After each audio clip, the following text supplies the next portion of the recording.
Avant tout, merci à tous ceux qui sont venus à notre première soirée séquence avec Anis. Vraiment, merci du fond du cœur, j'oublierai jamais ce moment. Sauf les moments que j'ai déjà oubliés parce que j'étais sous. Mais bref, avec Mario Odile, on est en train de cook une grosse vidéo pour montrer à ceux qui l'ont raté un peu comment c'était. Ou alors juste vous faire un petit souvenir. Sachez que la suite arrive, on a déjà booké une seconde soirée pour cet été. On vous tiendra au courant sur Instagram. Bonne vidéo. Chaque jour, 120 000 morceaux débarquent sur les plateformes de streaming. 120 000 fois 365 donne à peu près 44 millions de nouveaux morceaux chaque année. Mais parmi cette immensité de morceaux, cet océan, ce tsunami, cette vague imprenable, seulement un seul peut prétendre au titre suprême. Un seul sera couronné, un seul sera l'élu. Chaque année, on ne sait pas vraiment pourquoi, mais un morceau est plus iconique que les 120 000 autres. Shape of You en 2017. Pourquoi tu pleures d'ADVM en 2023, voilà, je vous donne des exemples concrets, voilà, après il y en a d'autres. Le concept de cette série est simple, on part de 1960 jusqu'à nos jours pour trouver le morceau le plus iconique chaque année. Une vidéo par décennie. Aujourd'hui, on s'occupe d'une période qui a vu naître des groupes de rock avec des anglais chevelus, et la prochaine vidéo sera consacrée à une des plus grandes décennies de l'histoire de la musique contemporaine, les années 70. Pour cette vidéo, j'ai dû faire des choix, et je dois admettre que je les ai plutôt basés sur les États-Unis, parce que en 1960, on est 15 ans après la Seconde Guerre, et qui commence vraiment à devenir la plus grosse puissance mondiale qu'on connaît aujourd'hui, quoi. Leur culture a de l'impact au moins en Europe de l'Est, donc chez nous, mais si ce n'est partout dans le monde. Alors évidemment, c'est un choix très occidental que j'assume, je vais pas vous donner les titres les plus iconiques au Japon, par exemple, mais l'avantage des États-Unis, c'est qu'ils ont fait naître Stephen Curry. Mais ça n'a rien à voir. L'autre avantage, un peu plus lié à cette vidéo, c'est qu'ils écoutent aussi de la musique anglaise. Faite en Angleterre, je veux dire. Mais ça n'a pas toujours été le cas. Tout ça, c'est grâce à un seul groupe. Mais avant que je vous en parle, j'ai une question préférée. Qu'est-ce que je vais bien pouvoir foutre de tout cet oseille que Displate me file pour que je vous parle d'eux? Si c'est la première vidéo que vous regardez sur YouTube, bienvenue. Vous allez voir, c'est pas mal. Pour tous les autres, vous connaissez forcément Displate, les posters qui s'aimentent au mur sans faire de trous. Oh la classe. J'ai pris 5 cadres et je pense honnêtement que vous allez tous être jaloux. En vrai, j'ai hâte de les déballer parce que je me rappelle pas exactement ce que j'ai pris. Tout ce que je sais, c'est que j'avais varié un peu les styles. Dans un clip de drill ou quoi? Ok, voici notre premier poster. J'aime beaucoup, simple, élégant, un peu comme mon style. Alors, le second, ok. C'est vrai qu'il ressemble pas mal au premier, mais j'aime beaucoup. Ben, pareil, du coup, varier un peu les styles. Le Japon. En vrai, je vous en ai jamais parlé, mais j'ai un lien hyper fort avec ce pays. J'avais le DVD du Yu-Gi-Oh quand j'étais petit. Et bah écoutez, comme vous pouvez le voir, il y a vraiment une variété de styles sur Displate, donc foncez quoi. Attends, j'en avais commandé que 5 et ils m'ont offert un 6ème. Vous voyez, il y a un petit relief, il y a un petit jeu avec les lumières, c'est assez stylé. En plus, je crois qu'ils ont bien compris ce que je kiffais. Donc franchement, merci à eux. Bon, si vous êtes moins névrosé que moi, il y en a sur tous les univers que vous kiffez. Je pense à Star Wars, Cyberpunk, Elden Ring, des covers de Kanye ou des cartes du monde entier. Avant, vous aviez la possibilité de prendre la version gloss pour un tableau brillant, mais depuis le 4 avril, certains posters sont disponibles en version Textra, qui rajoute du relief, ça fait un petit effet 3D, c'est cool. C'est le plus haut niveau de finition du marché. La livraison est rapide, en 4-5 jours maximum, voilà, si vous êtes en retard pour un petit cadeau d'anniversaire, tu connais, ça fait plaisir. Le 17 mai, c'était leur anniversaire, donc ils ont des réductions énormes, et encore plus avec le code DISCUTE que je vous mets en description et en commentaire épinglé, tu connais. Avec ce code, vous pourrez obtenir jusqu'à 42% de réduction jusqu'au 27 mai. Donc voilà, tardez pas trop et régalez-vous. Merci Displate. On est dans le ghetto, je suis né à l'hosto, loin des stupes, des idées stupides. Vas-y, viens, on discute. 1960, Percy Face, Theme for a Summer Place. Alors, personnellement, je sais pas vous, j'aurais été incapable de trouver le nom du morceau. Par contre, je pense que tout le monde le connaît, quoi, que tout le monde l'a déjà entendu. Vous vous en rendrez sûrement compte au fur et à mesure de cette vidéo, le monde change énormément de 1960 à 1969. En 60, on est encore dans un monde très lointain qui n'a rien à voir avec ce qu'on connaît aujourd'hui. Un monde qu'aujourd'hui seuls les plus de 70 ans peuvent connaître, pas très loin des guerres mondiales au final. Et dans les années 50, juste avant, on était plutôt sur des chanteurs en costard, pieds micro qui troublaient pas vraiment l'ordre public. À la limite, Elvis c'était une exception quoi. Et la musique était aussi très instrumentale et orchestrale. Et c'est le cas de ce morceau. En gros, il a été composé pour un film qui s'appelle Summer Place, sorti en 1959. Mais la première version ne marque personne, sauf un Canadien chelou qui s'appelle Percy Face. Il décide de le réarranger à sa manière et ça donne le chef-d'œuvre qu'on connaît aujourd'hui. Il ajoute des cordes, des cuivres et des harmonies pour créer cette atmosphère qui te rappelle tellement l'été 59 alors que t'es tellement né en 2004. Et ça m'étonne pas du tout que ce soit une bande originale à la base, parce que quand on l'écoute, on se sent clairement à la fin d'un vieux film ou d'un Disney.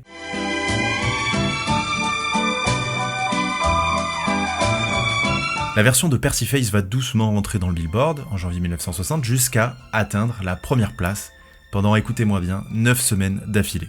Je sais pas si vous en rendez compte, c'est énormissime. Déjà, c'est un exploit de rester 2 semaines d'affilée premier du Billboard. 9 semaines, dites-vous que ça n'a pas été refait jusqu'en 1977. Donc en gros, première chanson dont je parle, premier énorme hit quoi. Ça veut dire quoi? Ça veut dire que quand t'arrivais au banquet avec ta servoise et que le barde te jouait ce morceau, tu savais que t'allais passer une bonne soirée. Non, c'est pas aussi vieux que ça. Mais voilà, en tout cas, gros morceau de flûte. Peut-être que André 3000 l'a un peu trop écouté. Je sais pas. Donc Percy, qui partage d'ailleurs le prénom du frère de Ron Weasley là, celui qui adore les dragons, il a été récompensé maintes fois pour son banger. Déjà, il gagne le Grammy contre 3 types qui s'appellent Elvis Presley, Ray Charles et Frank Sinatra. Donc pas mal quoi. Et en 1976, il y a des gens qui ont décrété que c'était le plus gros hit sur le territoire des États-Unis de la part d'un Canadien. Bon, aujourd'hui, j'imagine que ça a changé, hein. Il suffit d'écouter Family Matters pour s'en rendre compte.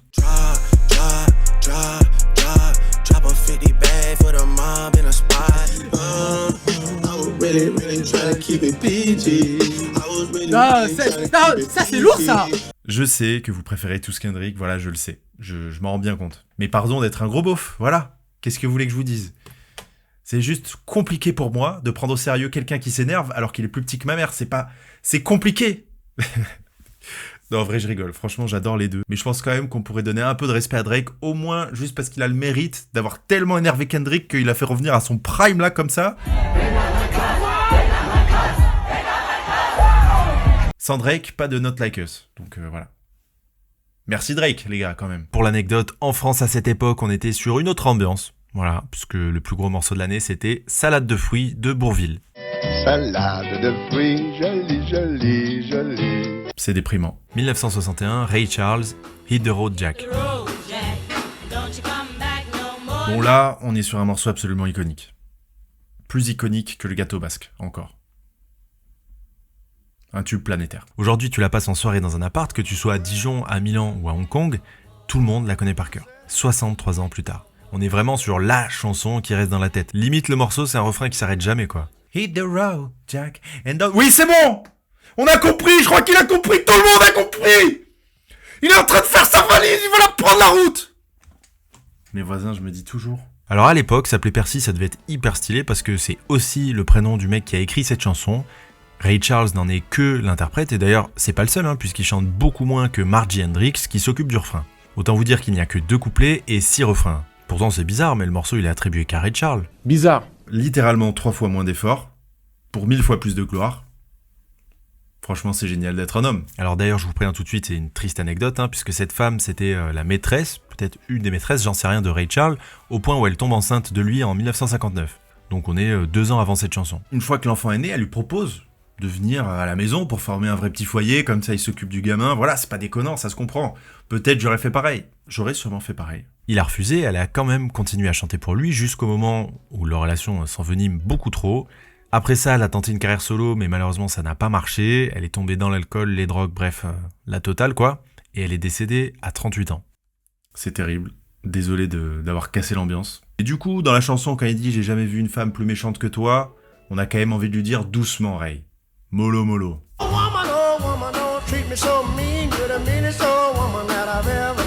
J'espère que toi aussi tu fumes pour oublier que tu l'as tué, hein, comme Damso. Bon, j'ai un peu déconné, mais la chanson reste un mythe, c'est un hymne absolu. Elle fait partie d'ailleurs de cette fameuse liste, je sais pas si vous en avez déjà entendu parler, des 500 meilleures chansons de tous les temps, là, publiée par le magazine Rolling Stone.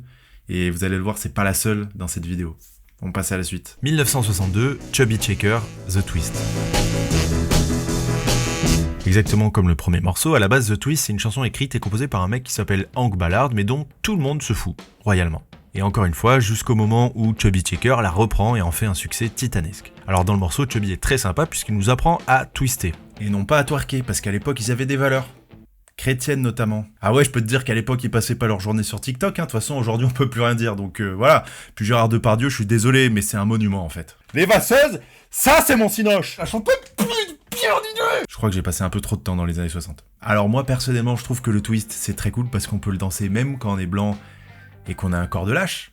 La drill, c'est un peu moins inclusif, par exemple. C'est ce qu'a voulu montrer Sam Raimi dans la scène entre Harry et MJ. Le twist, c'est vraiment pas compliqué à danser. Apparemment à l'époque ça plaisait autant aux noirs qu'aux blancs, donc il y avait un petit peu ce côté universel sur la piste de danse et ça fait plaisir, voilà, je suis désolé. Et c'est aussi ce qui a fait le succès de cette chanson et donc du morceau, c'est que c'est très facile à danser quoi, tu bouges les hanches et les pieds et c'est bon, t'as gagné quoi. Vous voulez de l'anecdote? Eh bien j'en ai une, ça tombe bien, voilà. C'est le seul morceau, attention il n'y en a pas deux, pas Michael, pas truc, non, c'est le seul morceau à avoir atteint le numéro 1 du Billboard 2 fois à 2 ans d'écart, donc une fois en janvier 60, une fois en janvier 62. Ah et ça vous embouche un coin. Hein.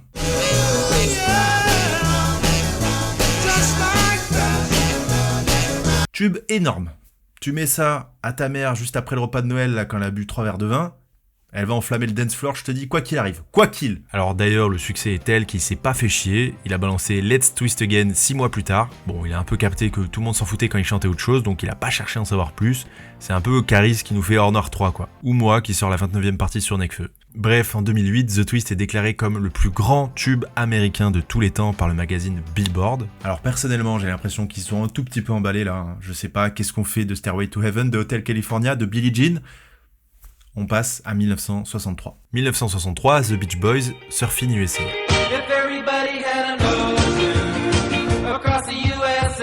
Les Beach Boys sont assez importants parce qu'ils ont réussi à faire quelque chose de très rare, c'est-à-dire contester la domination outrageuse des groupes de rock anglais dans les années 60. Je sais que pour l'instant ça se voit pas du tout, mais attends la suite, parle pas trop vite. Alors les années 60 sont un terrain extrêmement fertile pour le rock, mais aussi pour la surf music qui en est une sorte de dérivé qui naît à peu près à ce moment-là. La culture surf et son paradigme captive une génération entière de jeunes américains. C'est la promesse du soleil et de la liberté, et les Beach Boys sont un groupe mythique, sinon le groupe qui représente le mieux cette période. Alors les Beach Boys pour moi, piètre observateur 65 ans plus tard, c'est les Beatles, mais qui ont grandi au soleil et pas sous la pluie dégueulasse de Liverpool. C'est mon analyse, elle m'appartient. Et je dis ça pour rigoler, mais d'ailleurs apparemment il y avait une vraie rivalité, hein.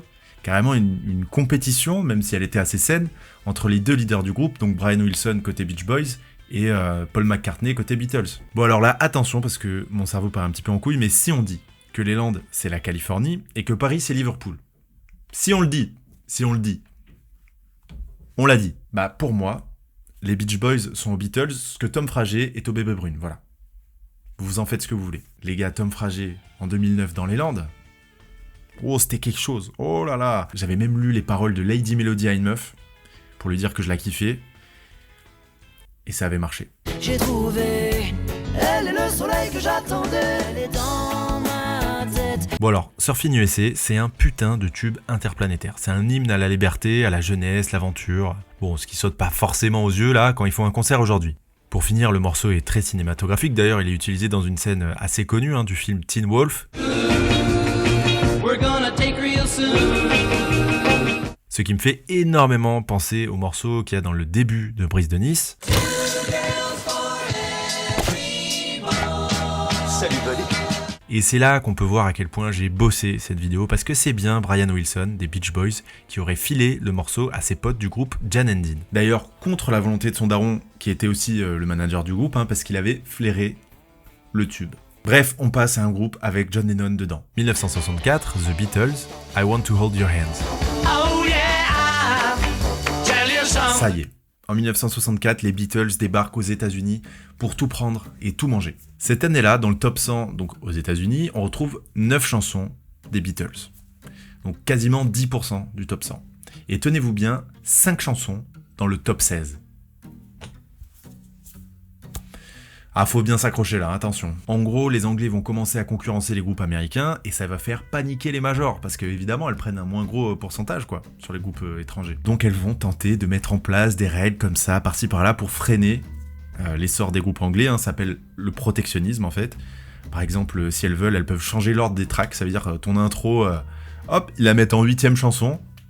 Comme ça, ils peuvent changer la cover aussi, enfin bref, c'est l'enfer. Selon certaines sources, motivées par leur manager, les Beatles auraient fait ce morceau spécialement pour entrer sur le marché américain qui leur manquait jusqu'à présent.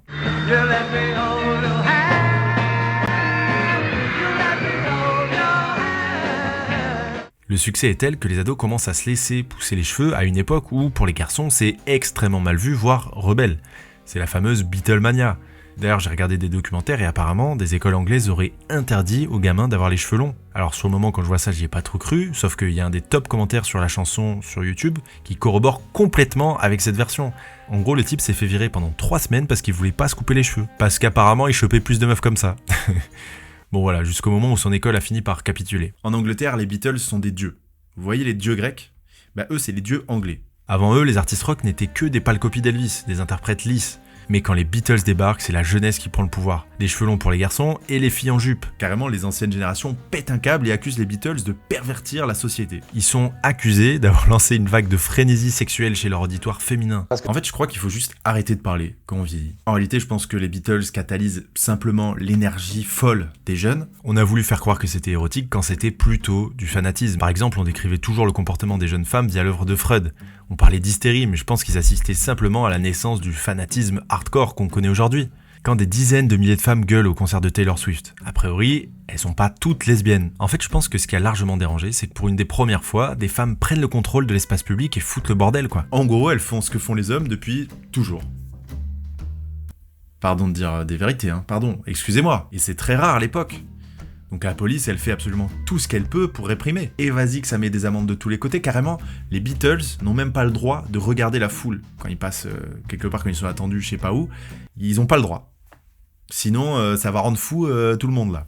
Incroyable. J'ai l'impression que les gens du gouvernement, ils étaient juste hyper jaloux, je sais pas. Et d'ailleurs, on a un phénomène très similaire en France à la même époque avec les fans de Johnny, que les plus vieux prennent clairement pour des folles.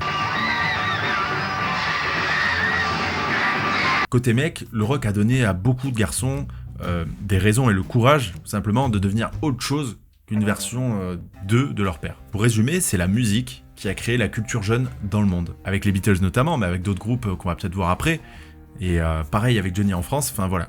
C'est vraiment la musique et le rock en particulier, donnant à César ce qui appartient à César, qui a créé la catégorie sociale jeune. Avant, sociologiquement, on parlait pas d'adolescent. Il y a un moment, tu passais adulte, je sais pas, imaginons t'as 18 ans, ton père, il t'a amené boire ta première pinte au bar, cul sec, mon pote, non, peut-être pas, enfin ça dépend de ton père, voilà, ça dépend s'il est breton, par exemple. Et après, il te préparait pour que tu reprennes son taf, tout simplement. On était dans un monde où les classes sociales étaient beaucoup plus cloisonnées, quoi. C'est pas forcément simple aujourd'hui de... passer de prolétaire à bourgeois, mais à l'époque, c'était encore plus dur, ça n'avait rien à voir. En fait, plus globalement, en 1964, le monde occidental se prépare à vivre une révolution sociale, avec la fin du monopole des religions, une volonté de liberté, des luttes antiracistes, une libération sexuelle, des droits sociaux, etc., etc., etc. Pour finir, à l'époque, les Beatles étaient vachement dépeints comme des petits prolétaires rebelles et impertinents en interview. Au final, bon, ça restait des gentils garçons bien éduqués, bien habillés, et qui ne bousculaient absolument rien, qui n'avaient d'ailleurs aucun problème à rentrer dans les codes de l'industrie. Comme ce fut le cas avec cette chanson. Même si John Lennon a sorti une petite boutade devant la famille royale, fallait quand même avoir le courage. Our last number, I'd like to ask your help. Would the people in the cheaper seats clap your hands?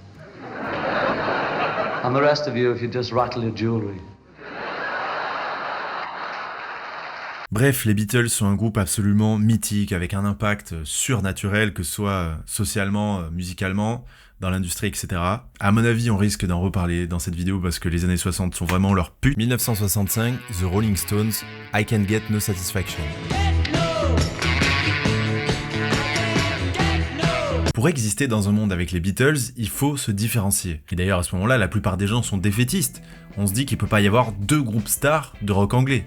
Ça paraît impossible. Mais si les Beatles sont les anges, les Stones seront les démons. Voilà l'idée sûrement brillante de leur manager.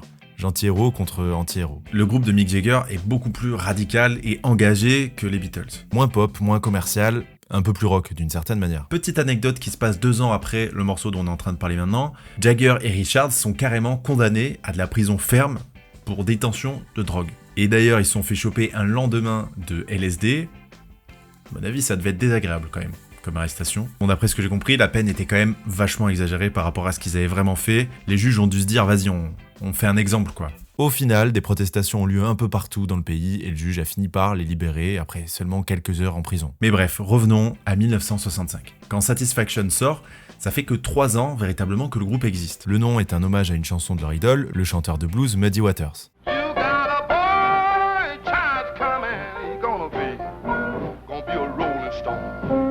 Le titre I Can Get Satisfaction fait tout de suite son effet. Dans cette vidéo, vous l'avez compris, on parle que de morceaux iconiques. Et mesdames et messieurs, je vous pose la question, comment faire plus iconique que ce riff de guitare ? Je sais pas. Tu reconnais le morceau en une moitié de seconde. Je sais même pas si je connais des gens qui connaissent pas ce morceau. Peut-être ma grand-mère qui est dans sa ferme. Et encore, c'est quasiment sûr qu'elle a entendu une fête du village ou un truc comme ça. Le titre est un énorme coup de pied dans la fourmilière. En gros, le groupe critique le début du surconsumérisme imposé par la mondialisation. I can get satisfaction, ça veut dire que je peux pas être satisfait dans un monde avec de la pub partout, quoi.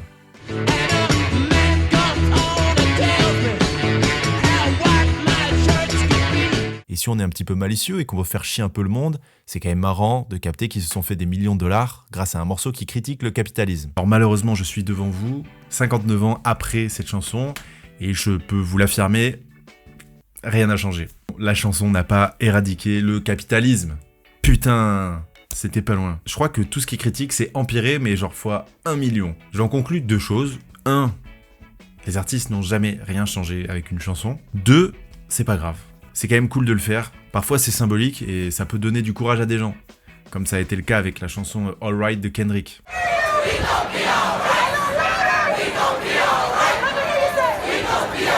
Et on n'a pas besoin d'écrire un pamphlet politique pour être engagé, les gars. Je vois toujours des réactions sarcastiques du type « Waouh, il a dit nique un facho, c'est trop facile. Waouh, Orelsan, il enfonce que des portes ouvertes dans l'odeur de l'essence. » Mais là aussi, les Rolling Stones, ils enfoncent des portes ouvertes. Mais c'est pas grave. En fait, faut bien qu'on se rappelle qu'à la base, ça reste des chanteurs, des passionnés de musique.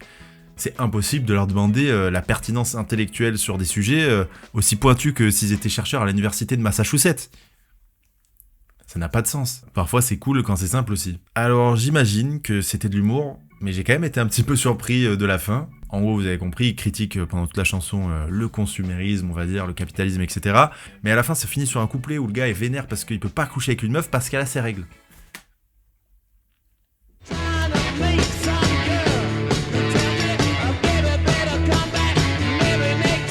On sent qu'ils sont vraiment engagés dans les vraies causes, quoi. Bon, c'est vrai que ça m'est arrivé récemment, c'était chiant aussi, mais... Bon, j'ai pris mon mal en patience, quoi. On s'y fait, on va pas commencer à écrire une chanson dessus, je sais pas. Bref, ce morceau deviendra un hymne absolu qui les propulsera sur le devant de la scène jusqu'à encore aujourd'hui. Effectivement, Help des Beatles aurait pu ravir le titre, franchement, c'était proche. Mais je pense que Satisfaction, c'est quand même le plus gros titre des Stones, peut-être avec Painted Black. Donc voilà, je le mets un poil devant, peut-être en... iconique, mais en plus, franchement, les Beatles, on va en reparler, donc voilà. 1966, The Mamas and the Papas, California Dreaming. Alors, j'adore ce groupe pour la bonne raison que je suis dedans. J'ai une histoire.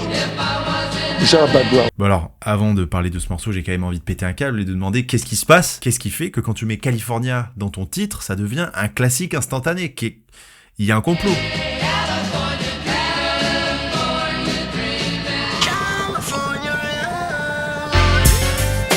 Oh, vers le soleil, vers la Californie. Welcome to the Hotel California. Dream of Californication. Bref, le mec qui me ressemble à vite fait de profil si on ferme les yeux et qu'on est bourré, c'est John. Et ça, c'est Mitchell. Ils s'adorent et ils se marient en 1962 à New York. À l'hiver 63 et non pas à l'hiver 2004, Dinos, Michel a le mal du pays, la Californie lui manque. Elle qui est née à Long Beach et qui a vécu pas mal d'années là-bas. Donc un soir, John n'arrive pas à dormir et il est inspiré par ce cafard là que ressent sa femme et commence à écrire la chanson. Petite anecdote, à la base, Michel ne voulait pas se réveiller pour l'aider. Elle disait « Ouais, c'est bon, laisse-moi dormir ». Bon, elle a fini par se bouger et heureusement, vu les millions d'euros que lui rapportera ce titre dans quelques années. Bref, ça y est, le morceau il est écrit et composé. Mais il va pas sortir tout de suite. En fait, The Mamas and the Papas n'existe pas du tout à ce moment-là. Les 4 personnes qui vont former le groupe chantent un peu chacun de leur côté dans des petits groupes comme ça. Voilà, en gros, c'est des artistes qui galèrent, quoi. Un beau jour, le chanteur Barry McGuire veut interpréter le morceau pour son album. Bon. Mais le couple, John et Mitchell, en profitent pour enregistrer leur propre version. Et à la base, en fait, c'était plutôt des chanteurs de folk. Mais je crois que le succès des Beatles va énormément les inspirer. Ils essaient de se mettre à la page, quoi. Notamment dans la manière de chanter tous en chœur. C'était aussi très inspiré évidemment de la surf music, en pleine apogée à cette période. Au final, ils enregistrent le morceau à 4 et c'est le début officiel du groupe.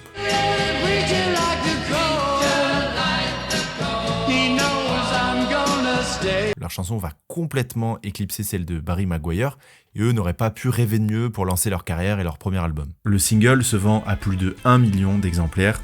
Sympa pour un premier morceau. Le morceau parle de liberté, de la chaleur, de la contre-culture californienne, Le magazine Rolling Stone l'a classé 89e sur la fameuse liste des 500 plus grandes chansons de tous les temps. Finalement, le groupe n'a pas duré si longtemps, les émotions étaient un peu complexes à gérer.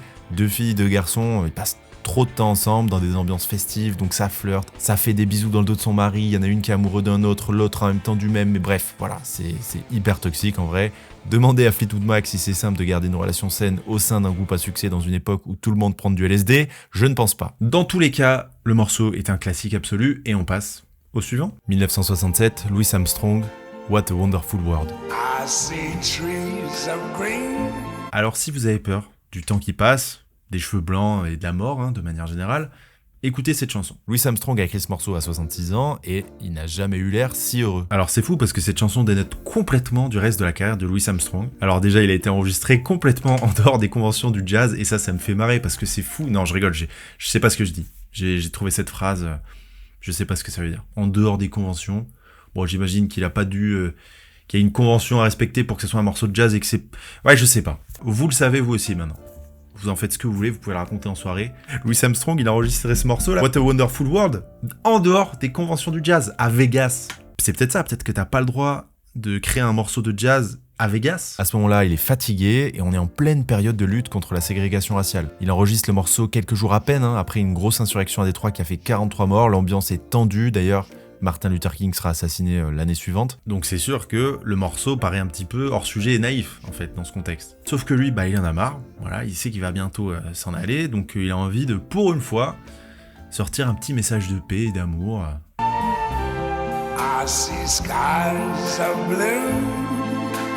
Dans cette vidéo, j'ai beaucoup mentionné le top 100 du Billboard. Mais cette année-là, elle est un peu spéciale parce que ce morceau, il n'y a jamais figuré. Bizarre pour un morceau iconique, me diriez-vous. Si vous pouviez vraiment discuter avec moi, c'est quand même le blaze de cette chaîne YouTube qui est un mensonge, mais affreux, c'est terrible ce que je vous fais. En fait, le morceau cartonne en Angleterre et d'ailleurs plus largement en Europe, mais fait un énorme bid aux States. Il y a quelques explications. Apparemment, le président d'ABC Records détestait le morceau, donc en fait, il a jamais... tout simplement jamais voulu en faire la promotion. Peut-être que les Américains à ce moment-là, ils ont pas vraiment qu'à là. Bref, je sais pas, en tout cas, ça fait un bid. Cependant, plusieurs petits événements vont lui permettre de revenir sur le devant de la scène. D'abord, on l'entend dans le film Good Morning Vietnam, ce qui lui donne une seconde vie 20 ans plus tard. D'ailleurs, les réals adorent ce morceau, ils en sont fous, on l'a entendu dans L'Armée des 12 singes, Bowling for Columbine ou Madagascar. Quelle meilleure chanson? Je vous pose la question, je vous pose plein de questions dans toutes mes vidéos, vous avez remarqué, pour habiller une scène de bonheur. Ou à l'inverse, une scène d'horreur, pour jouer sur le contraste.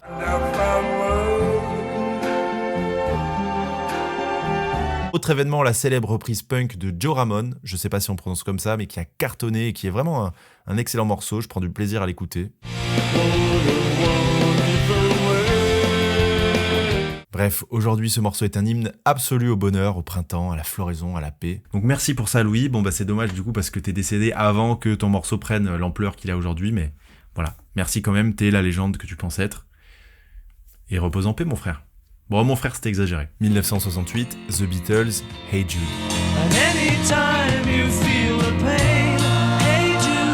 Les ruptures sont à l'origine des plus grands chefs-d'œuvre de l'histoire de l'humanité. C'est une évidence. Sinon, comment Lélo aurait pu écrire Nacré? C'est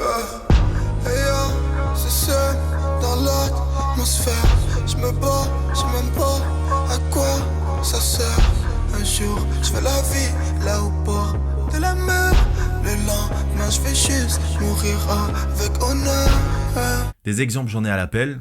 Pour dire vrai, je meurs d'envie de vous les étaler là comme ça, mais je peux pas. Je dois les garder bien au chaud pour une vidéo spéciale sur les plus grands morceaux de rupture, les plus grandes chansons de rupture. Il devrait peut-être arriver en juillet. Et Hey Jude y aurait complètement mérité sa place si j'en parlais pas déjà aujourd'hui. Mais elle n'est pas tout à fait comme les autres puisqu'elle a été écrite par un pote du couple en question. Bon, l'histoire est assez connue. En gros, John Lennon rencontre Yoko alors qu'il est en couple et qu'il a un gamin qui s'appelle Julian. Sauf que voilà, il tombe directement amoureux d'elle, qu'est-ce que tu veux faire, c'est comme ça. C'est son âme sœur, il en parle à tout le monde, il est comme un fou. Waouh, tous les choix que j'ai faits dans ma vie m'ont amené à ce moment-là, en fait, c'était logique depuis le début. Enfin bref, tu vois un peu le truc quand t'es amoureux, quoi. Sauf que Paul McCartney, c'était un ami du foyer. Et il est triste, notamment pour le petit Julian. Donc il écrit ce morceau, Hey Jules. Voilà, c'est un peu sa manière à lui de le réconforter. De lui dire t'inquiète, ça va aller, ça ira. Alors au début c'était Jules, mais au final il trouvait que, je sais pas, phonétiquement c'était pas beau, donc il a fini par remplacer par Hey Jude. Hey Jude, don't make it bad. Et en fait, ce morceau est intéressant parce que contrairement à pas mal de chansons de rupture, c'est pas une chanson triste. C'est une chanson pour réconforter les gens tristes. C'est différent. Un peu comme Manu de Renaud.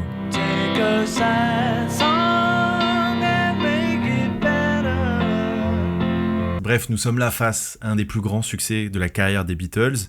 8 millions de singles vendus, mon pote. Numéro 1 dans 11 pays.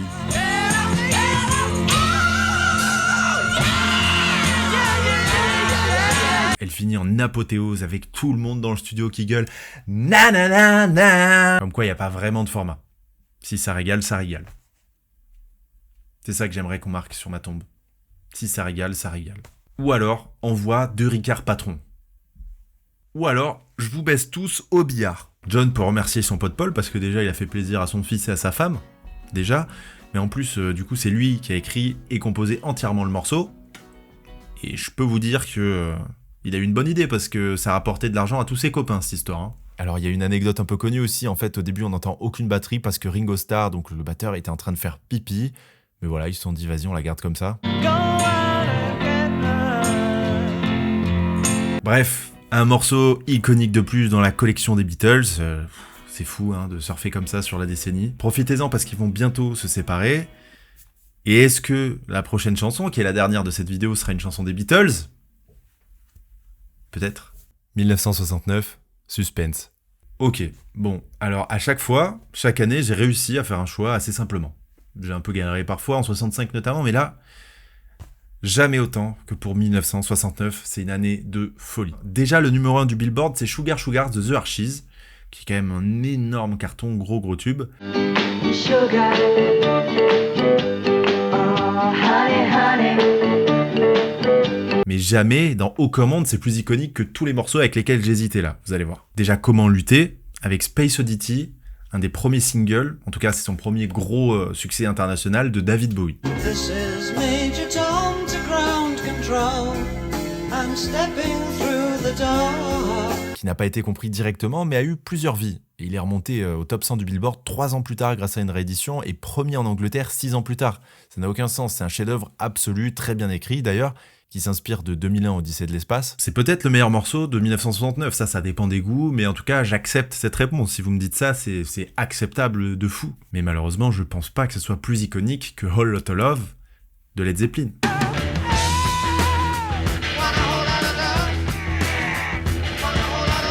Alors, pour ceux qui ont suivi, je vous parlais du riff de guitare des Stones, là, sur Satisfaction en 1965, rappelez-vous. Alors, apparemment, celui-ci a été nommé par un panel d'experts comme le plus grand riff de tous les temps. Donc voilà, 75e meilleure chanson de l'histoire selon le magazine Rolling Stone. Et c'est exactement pour cette raison que Jimmy Page s'est régalé à l'ouverture des JO à Pékin. Bah ouais, c'est pour ça, bah oui.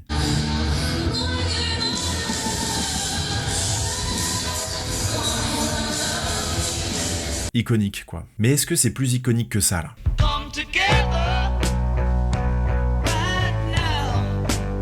Tu peux rien faire contre les Beatles, gros, c'est indécent. Et le pire, j'ai envie de vous dire, c'est qu'ils sont en lutte contre eux-mêmes. Parce que c'est même pas Come Together qui gagne. Non. C'est ce morceau. Here comes the sun.